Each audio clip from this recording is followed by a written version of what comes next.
Welcome back to Celebrial. Let's get into this, because the industry's been feeling tense. A quiet buzz is spreading as Netflix gears up to drop 50 Cent's long-anticipated documentary, Sean Combs. I'm fully prepared with everything I need for the Jay-Z documentary. The moment he sent that legal letter, I knew I had to let the world see who he really is. He and Diddy are cut from the same cloth. He just hides his arrogance and control behind a cleaner image.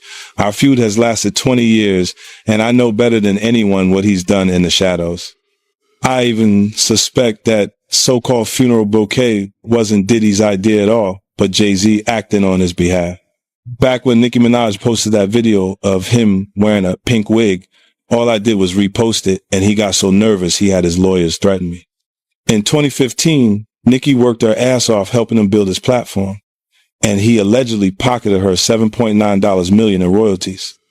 And then there's his fingerprints all over key incidents through the years, whether it's the elevator footage or the guest list at Diddy's parties. He was involved, clearly, but somehow he always walks away untouched. That's what he's best at, pulling strings behind the scenes while pretending to be spotless in public. And now that a corner of the darkness has been ripped open, I'm not stopping. Everything my team and I are doing isn't about attacking anyone. It's about making sure the truth can't be buried by him ever again. He ain't answering the phone? He ain't answering the motherfucking phone. Yeah, it's like this, like we had a black billionaire's lunch. Black excellence. They're sitting there like, yeah. It's a billionaire brunch. Like, I hate you, man. And we here together, and we're gonna keep staying together. We getting tighter. Unaware of anything going on here. This is the one time I'm gonna be with you this year. Yo, I feel like I'm normal again. Get me out of here. The Reckoning, an online chatter, is already spiraling about which familiar faces could get pulled back into the spotlight, with fans claiming Jay-Z has been moving extra low-key, and social platforms circulating unverified clips tied to Diddy's ongoing legal situation. The whole digital atmosphere feels charged. Nothing is confirmed, but people are watching like something's about to crack. Has revealed the release date for his Diddy documentary. Sean Combs' The Reckoning is hitting Netflix on December 2nd. 50 Cent captioned it, "They said I was capping. What happened?" And it's been so long at this point, I thought maybe he was really just joking and this documentary wasn't happening, but obviously I was wrong. Because this is actually official. Not only is 50 Cent just posting this, so he's not trolling, it's being confirmed by multiple media outlets. And I have a feeling right now Diddy is sweating about what 50 Cent is about to put in this documentary. You know, 50 Cent's connection when it came to the Diddy trial. Not only that, we cannot forget during this Diddy trial, it was alleged that Diddy wanted to off 50 Cent. 50 Cent stays trolling Diddy, so I am afraid that he is probably about to drag Diddy for filth in this documentary. It's about to be so bad. This is going to be a documentary that I'm going to watch just because I want to see how 50 Cent actually puts together. 50 Cent has now locked in the release date, December 2nd. He announced it with a sharp caption, "They said I was capping," basically daring anyone who doubted him to keep that same energy. After months of speculation that the project might never actually drop, multiple outlets now confirm it's officially arriving. And the anticipation is building fast. And let's be real, if Diddy's watching, he's watching closely. In particular, Netflix docuseries that you've been working on, Diddy Do It. right. You've been saying for years that you feel you knew Diddy's character. Right. Yet you've said you weren't a part of that lifestyle. You weren't going to the parties. So what makes you so absolutely sure that these kinds of allegations that we've seen against him are true? Well, I'm surprised by the allegations, as surprised as everyone else is. Like, I didn't make the allegations. I didn't tell people to say these things. It comes out, I see it in the news like everyone else. But I did feel uncomfortable with the way you represent the idea of going to these projects. To come party with me. Yeah. And then that swayed me away from it. Just that alone. So you didn't realize as much stuff was coming. Like, when I seen today, it was allegations of 3 men that said he drugged them, and it's a long time, to be honest with you. Like, when people don't remember being violated for 20 years, it makes me feel a little odd. What are your thoughts on the allegations against Jay-Z? That was interesting. When I was saying things, not knowing exactly what I was saying, but I was going with like, where's Jay at? He's mad quiet. Like while the Puffy thing was going on. But it's obvious now that his team was being made aware that he was in those allegations also. So I hope it works out, because with his family, the things that go on internally is that. Because 50 isn't known for soft storytelling, especially not when it comes to someone he's publicly clashed with for years. Their history is loud, the trolling has been relentless, and fans are expecting a no-holds-barred narrative, which makes one thing unavoidable: curiosity. How deep does 50 go? And what kind of tone does he set when the cameras start rolling? Combs now facing new allegations, this time from a man in Florida.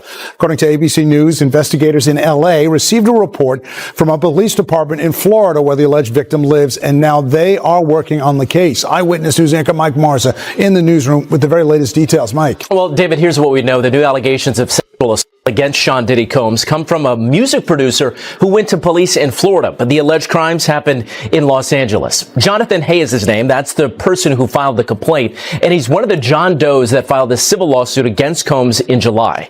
The first alleged incident was in September of 2020 in L.A. Hay alleging that Combs performed sex acts in front of him and asked for oral sex. In a second incident, in 2021, Hay claims that C.J. Wallace, the son of the rapper Notorious B.I.G., took him to a location where two men put something over his head, he says, before Combs forced himself on Hay several times. Combs is currently serving out a sentence in Fort Dix, New Jersey, following his conviction earlier this year on two prostitution-related charges. Combs' representatives have not yet responded to this lawsuit. After Diddy's arrest in September 2024, conversation flared again the moment 50 announced he was working with Netflix. The idea was simple but explosive. Revisit long-circulating rumors, industry friction, and the unanswered questions people have whispered about for years. His stuff around Jay-Z right now, which is clearly damaging to him. Yeah, and I think there's like a famous quote from someone who was acquitted, and he said, all right, where do I go to get my reputation back? Right. I mean, social media was a light. Beyonce's next. Jay-Z's next. All the people in Inner Circle is next. Yeah, and the problem is there are just so many pictures of the two of them partying together, and it clearly was at a lot of Diddy parties. How powerful was Jay-Z when you were doing business with him? Was he already a power player where if he wanted to ruin someone's life or make somebody a star, he could do it? I met Jay-Z and I signed to Rock Nation. I didn't want to drip myself in blood and cover myself in swimming goop, in black goop, and fucking like wear devil horns to fucking sell a record. That, or be a witch, or be that, all of that. And while none of the Wilder claims are confirmed, the belief that 50 has been collecting stories and perspectives for a long time has only made the hype louder. Now everyone's waiting for the real reveal. What story does 50 actually tell? Who gets named? And how much of the behind-the-scenes history does he choose to drag into the light? 50, I'm not even gonna lie to you. I thought he was trolling because I do think 50 is a guy to kick you when you're down, and Diddy did seem like he was down for a long time. Pause. And I thought 50 was just trying to kick his back in. It was clear that 50 wanted him to go to jail for a lengthy time, maybe for the rest of his life. And I've said personally, I really think that 50 wanted him to go to jail because he was fucking his baby moms. You get what I'm saying? And that's what that is. However, it looks like 50 wasn't playing around when he had announced from back in the day that, he was going to create at that time he called it the Diddy Do It doc. And he said he was going to do it and, all pun intended, he said he was going to do the doc and put it out with Netflix. And it appears that he wasn't capping. Netflix has actually put out a press release. Variety and other outlets picked it up. And they have announced that there is a release date, December 2nd, which is the Netflix documentary series from the executive producer, Curtis 50 Cent Jackson. And it is called Sean Combs, The Reckoning. It's going to only be on Netflix. And yes, 50 is the executive producer. Now, I'm going to be honest with you. This is a huge power move by 50. Now, I love 50, so we're not going to get into certain stuff, but 50 doesn't have the cleanest history. Sometimes I feel like when they go for these type of docs, the Surviving R. Kellys, they go for the most woke person to present the doc because you kind of need somebody to soapbox. With all due respect, I'm not saying 50 had freak offs and shit like that, but 50 is 50 Cent, bro. You know what I mean? It's like 50 Cent isn't the most model human being. Not saying he's been accused or he does stuff that Diddy does. 50's been hinting his upcoming doc series isn't about quick viral clips or timeline drama. It's about the long-running rumors and the big industry questions people keep side-eyeing when it comes to how Diddy's world allegedly worked behind the curtain. And he's framing it like a deeper, more careful look at decades of backstage moves, not a gossip sprint. He's even leaning into the idea that some of what he's gathered has people talking again, including chatter that it's reignited interest from investigators, though none of that has been confirmed. All of this lands while Diddy is already dealing with a heavy legal cloud, with reports claiming a huge stack of civil filings still hanging over him. And naturally, once the spotlight gets that bright, public curiosity starts drifting to the inner circle names, especially Jay-Z, who's long been viewed by fans as a close associate in that era. They want to have ups on the next person no matter what they was doing. He did the stuff to Ja Rule so he could go after Jay-Z. They not going to come out and speak on nothing that has anything to do with them. And they praying that they not on the tape doing crazy stuff, being oiled up in the whole 9 yards. Until the feds say, hey, yo, listen here. Hey, buddy, we got you on this tape. And girl looked like she was pretty young. We're not going to show it, but we need you to come and testify against Brother Love. That's when they're going to start talking. And they're not going to be talking in his favor. 250 cameras all over the house. Somebody got caught stealing a cookie out the cookie jar. When you that powerful, you didn't get that powerful without having one or two or maybe three. Now people are watching like, if more details come out, who else gets pulled into the conversation? Commentators keep asking whether anyone connected to these cases could surface with new links, old receipts, or behind-the-scenes context. Nothing proven, but the questions keep getting louder as the scrutiny ramps up. Even academics and media analysts have been weighing in on Netflix, making it official, pointing out how the hype isn't just about 50's trolling, it's about the research and the material he's rumored to have compiled. So now we have two people come out saying that Diddy was talking to the feds.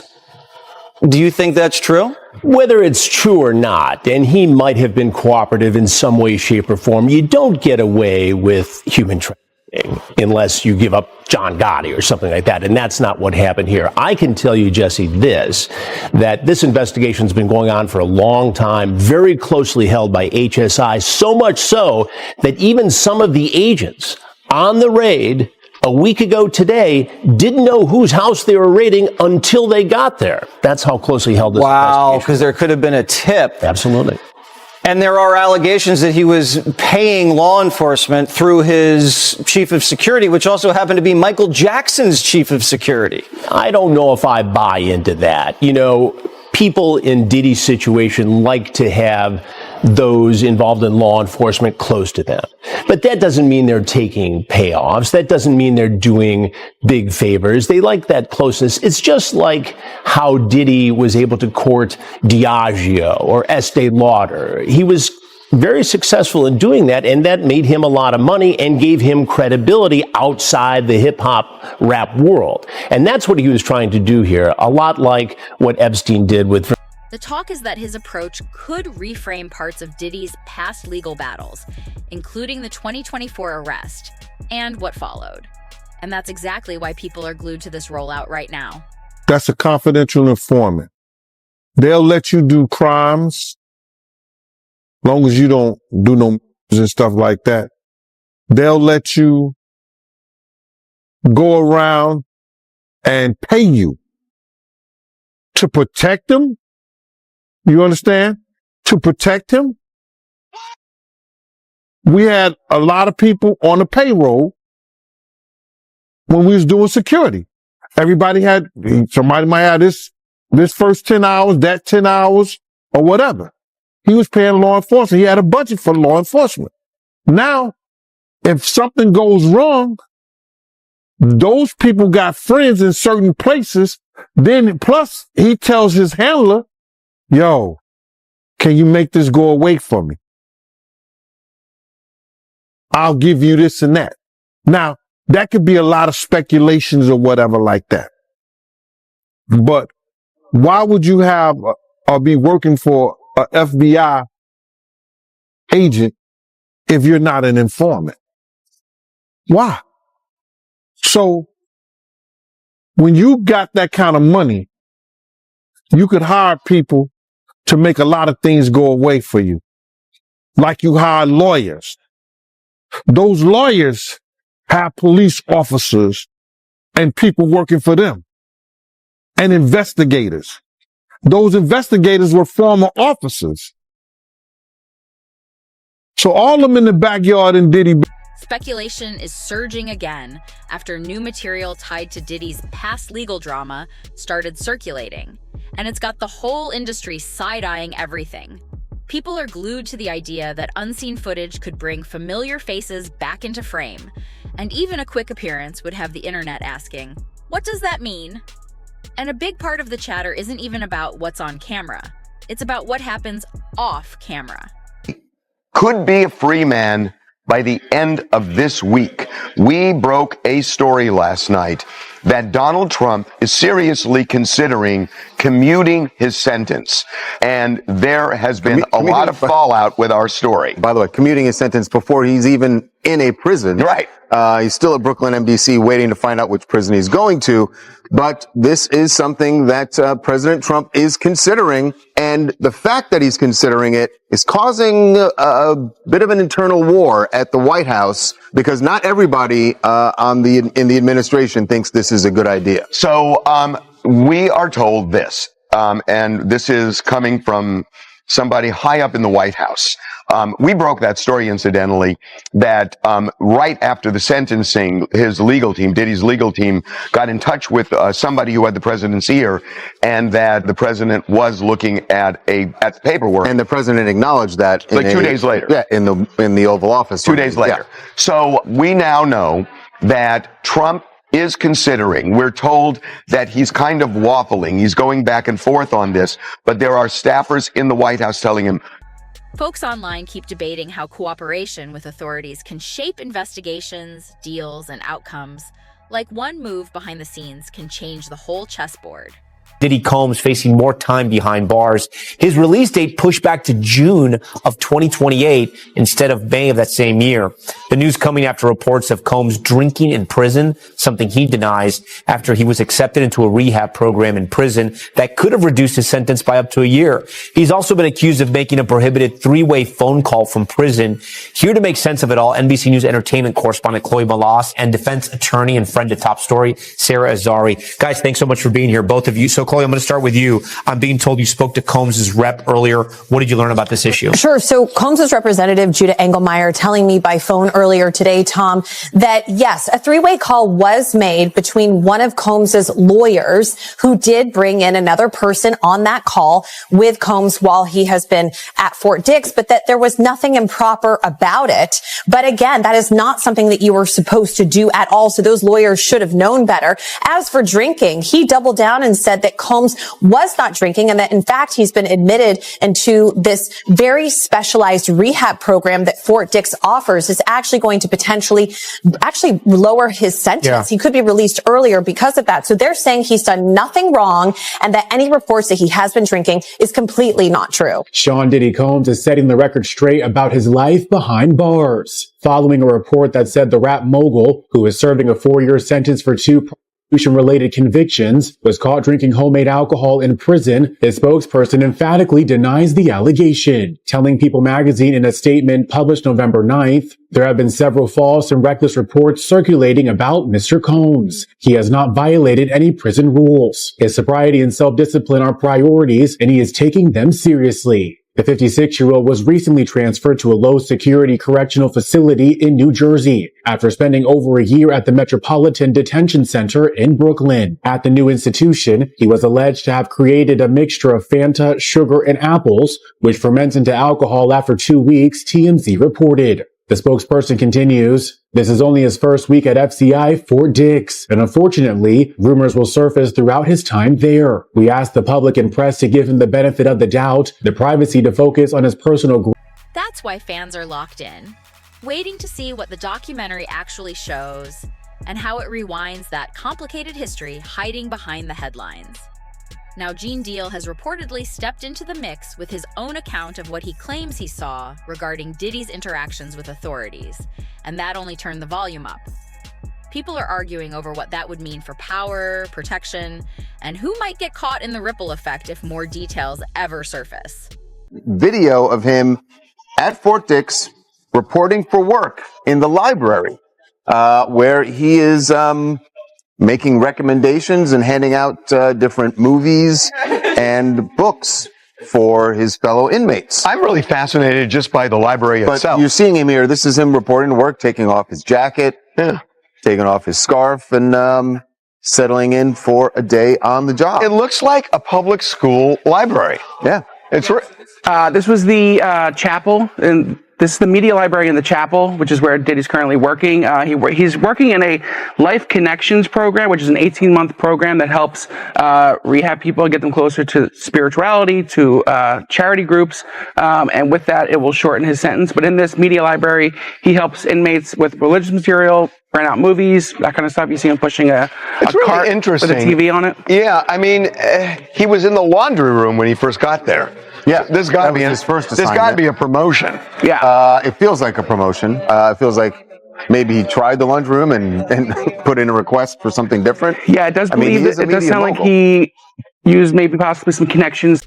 And on top of all that, the timeline is heating up with rumors about a possible early release and even talk floating around about a presidential pardon being in play. Nothing confirmed, but everyone's watching close like the next update could flip the whole story again. Biggest troll in the rap game, man.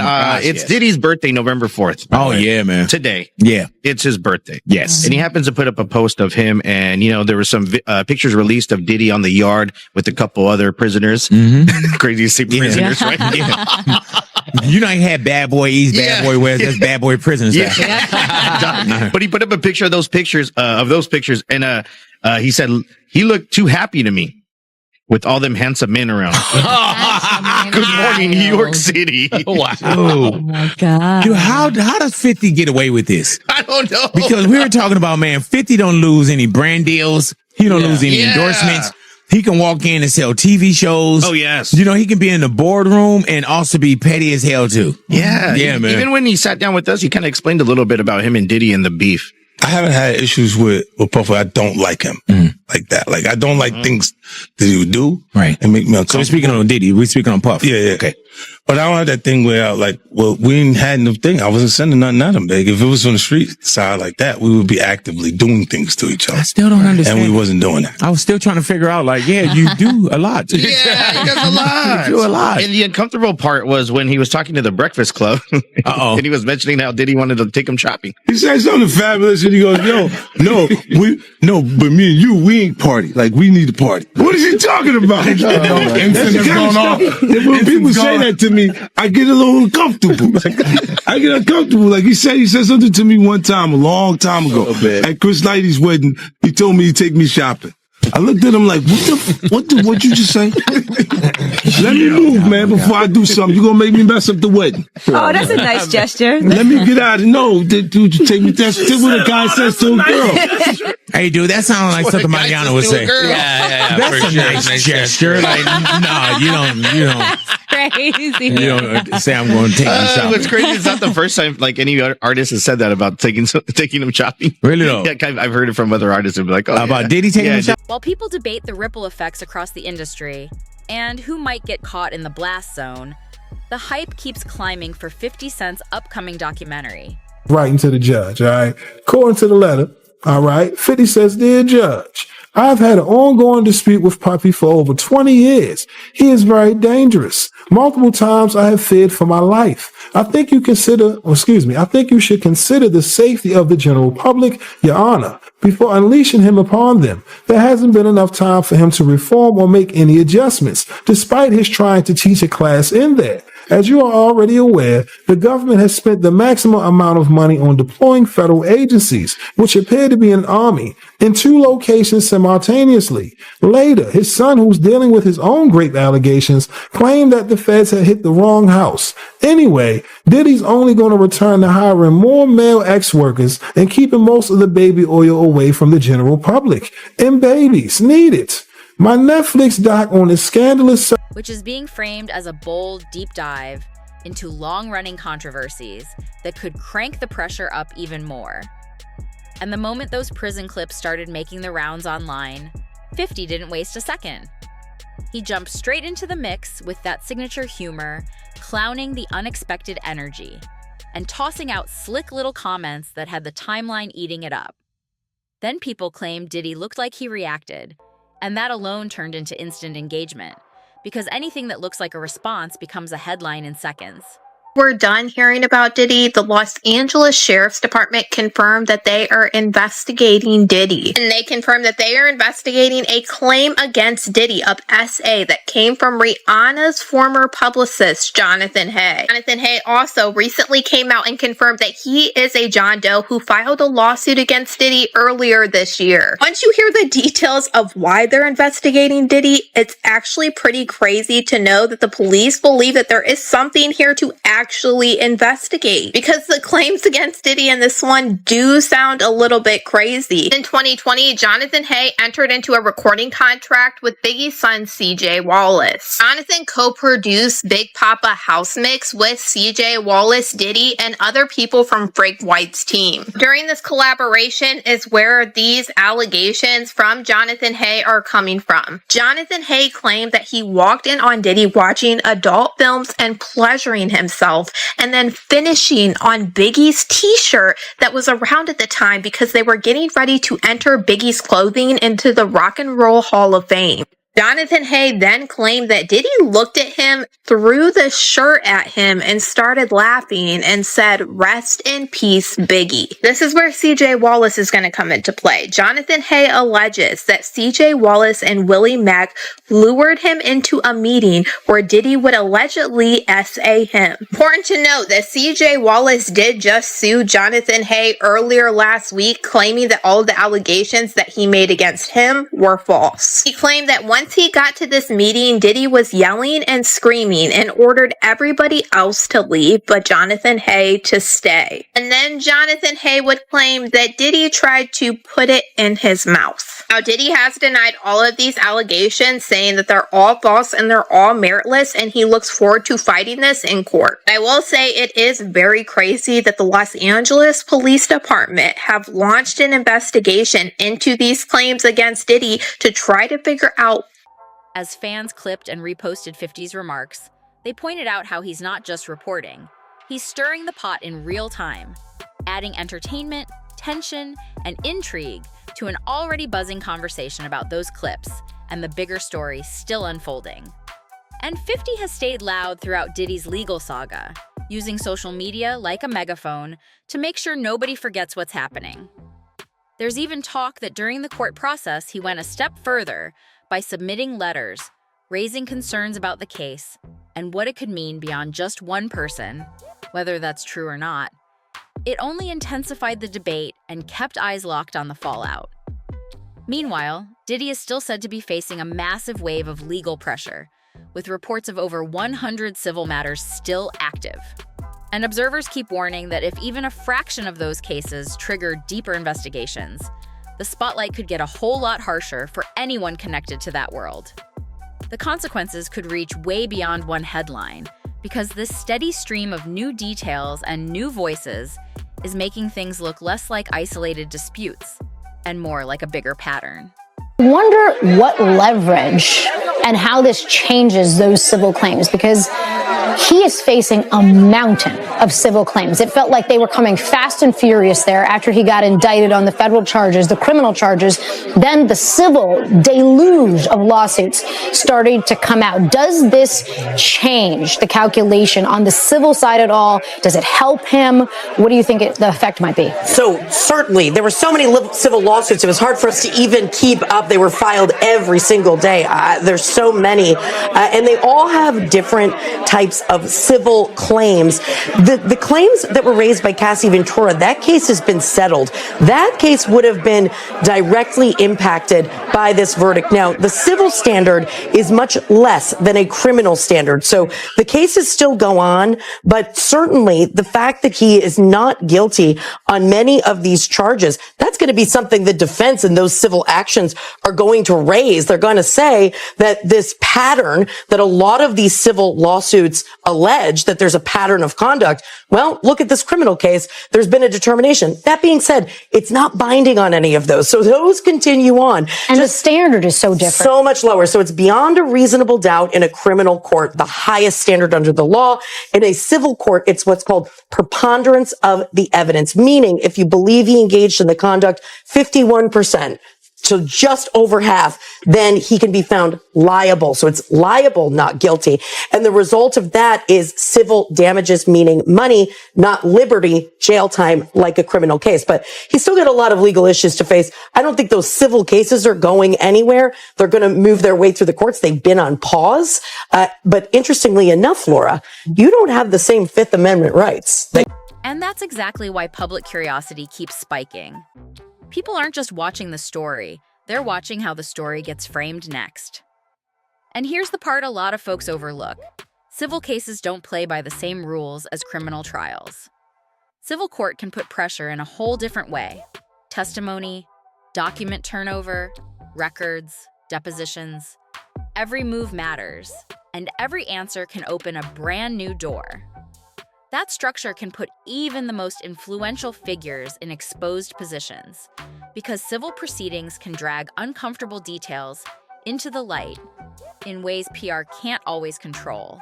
And when that happens, it doesn't just add pressure, it multiplies scrutiny and keeps everybody locked in to see what unfolds next.